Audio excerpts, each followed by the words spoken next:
آج کل ہم لوگ ایک ایسے زمانے سے گزر رہے ہیں جس میں تقریباً ہر وہ شخص جس کو اپنے ملک سے محبت ہے بے چینی اور اضطراب کا شکار ہے۔ ہم طرح طرح کے بحرانوں میں گھرے ہوئے ہیں۔ اقتصادی بحران الگ ہے، مہنگائی کی وجہ سے ملک کا ہر شہری پریشانی کا شکار ہے۔ خاص طور پر کم آمدنی والے لوگ اپنے روزمرہ کی ضروریات کو پورا کرنے سے عاجز ہو رہے ہیں۔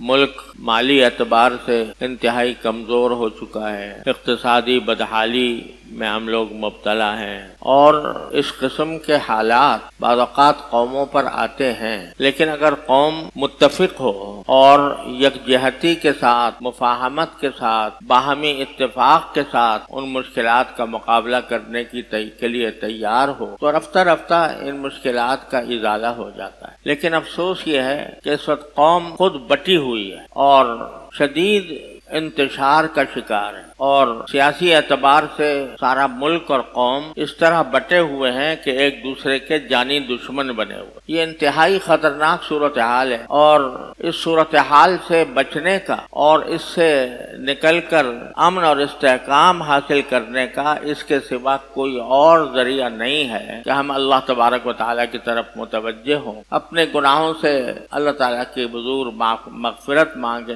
اور دعا کریں کہ یا اللہ اس صورتحال سے سوائے آپ کے کوئی ہمیں نہیں بچا۔ میں نے جو ابھی آیت آپ کے سامنے تلاوت کی ہے اس میں اللہ تبارک و تعالی یہ ارشاد فرماتے ہیں کہ ما اصابکم من مصیبت فبما کسبت ایدیکم، تمہیں جو کوئی مصیبت تمہارے اوپر آتی ہے تو وہ خود تمہارے اپنے اعمال کا نتیجہ ہو۔ وَيَعْفُو عَنْ كَثِيرٍ، اور بہت سی باتوں سے تو اللہ درگزر ہی فرماتے رہتے، معافی کر دیتے، یعنی تمہاری بہت سی غلطیاں ایسی ہیں یا گناہ ایسے ہیں کہ اللہ تعالیٰ خود ہی معاف فرماتے رہتے، لیکن جب تم اپنی نافرمانیوں میں حد سے گزر جاتے ہو تو پھر تمہیں بعض اوقات اس دنیا کے اندر مصیبتوں کا شکار کر دیا جاتا۔ فَلَنُذِيقَنَّهُمْ الْعَذَابِ الْأَدْنَىٰ دُونَ الْعَذَابِ الْأَكْبَرِ لَعَلَّهُمْ يَرْجِعُونَ۔ ایک اور جگہ قرآن کریم میں فرمایا کہ بعض اوقات ہم تمہیں اس دنیا میں کچھ عذاب کا مزہ چکھاتے ہیں اس بڑے عذاب سے پہلے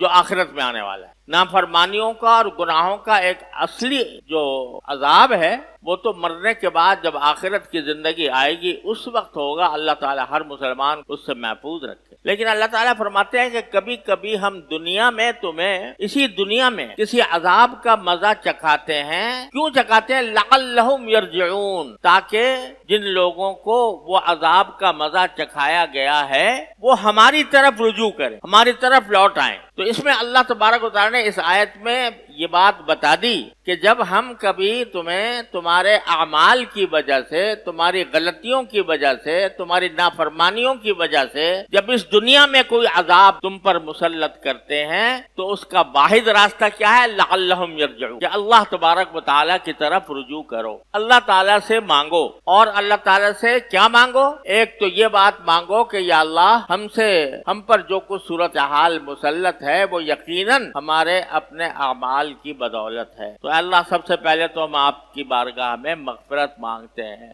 اپنے اس گناہ سے، اور دوسرے آپ ہی سے یہ التجا کرتے ہیں کہ آپ ہی ہمیں اس مصیبت سے نجات دلائیں، کوئی راستہ ہمارے لیے نکالیں۔ آپ قادر مطلق ہیں، آپ رحیم و کریم ہیں، تو اللہ اپنے فضل و کرم سے آپ اپنی قدرت کاملہ کے ذریعے ہمیں اس مصیبت سے نکالیں۔ لعلہم یرجعون، تاکہ لوگ ہماری طرف رجوع۔ آج صورتحال ہماری یہ بنی ہوئی ہے کہ یہ جن حالات سے ہم دو چار ہیں تقریباً ہر مجلس میں اس کا تذکرہ ہوتا ہے، اس پر تبصرے ہوتے ہیں، کس کی ذمہ داری ہے، کس نے یہ حالات یہاں تک پہنچائے، کون سی حکومت اچھی تھی، کون سی بری تھی، کس کی ہمیں حمایت کرنی چاہیے، کس کی مخالفت کرنی چاہیے۔ اور چونکہ لوگ دو گروہوں میں بٹے ہوئے ہیں لہذا ہر گروہ اپنی تائید میں دلائل پیش کرتا ہے اور دوسرا اس کی تردید کرتا ہے اور اپنی تائید میں دلائل لاتا ہے۔ آج کل ہماری بیشتر مجلسیں جہاں 8-10 آدمی جمع ہوتے ہیں تو فوراً تبصرہ شروع ہو جاتا، اور تبصرہ اسی بات پر کہ یہ ہم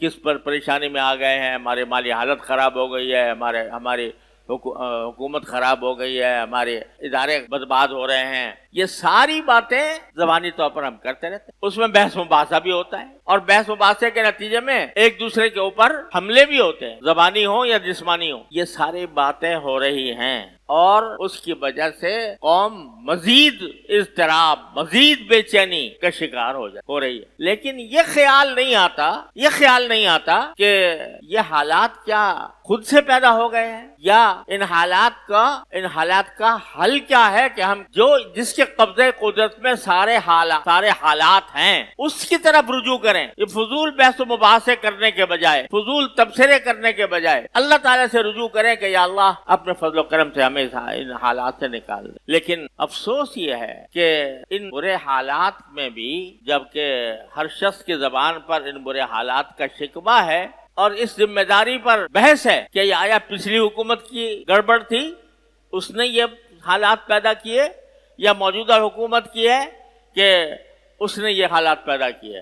اس پر بحث ہو رہی ہے. میں کہتا ہوں خدا کے بندو، اگر ایک گھر میں آگ لگی ہوئی ہو، ایک گھر میں آگ لگی ہے، تو اس گھر والوں کو کیا یہ چاہیے کہ وہ اس پر بحث کریں کہ کس نے آگ لگائی تھی اور کون اس آگ لگانے کا ذمہ دار ہے؟ اس پر بحث کریں گے، یا جا کے خود سب سے پہلے آگ بجھانے کی فکر کریں گے؟ آج ہماری حالت یہی ہو رہی ہے کہ آگ لگی ہوئی ہے بحرانوں کی، اقتصادی بحران، سیاسی بحران، لڑائیاں، جھگڑے، نفرتیں، ایک دوسرے کے اوپر طنز و تعریض اور ایک دوسرے کو برا بھلا کہنا، یہ آگ لگی ہوئی ہے پورے ملک. اور بحث اس پر ہو رہی ہے کس نے لگائی، یہ آگ کس نے لگائی. یہ کہتا ہے تو نے لگائی، وہ کہہ رہا ہے تو نے لگائی. تو اللہ کے بندو، گھر میں آگ لگی ہوئی ہے، اس کی بجھانے کی فکر کرو. ذمہ داری بعد میں طے کر لینا کہ کس کی ذمہ داری تھی اور کون اس کا سبب تھا، لیکن پہلے آگ تو بجھاؤ.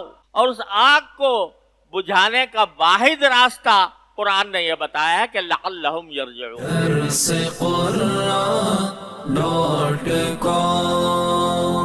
www.darsequran.com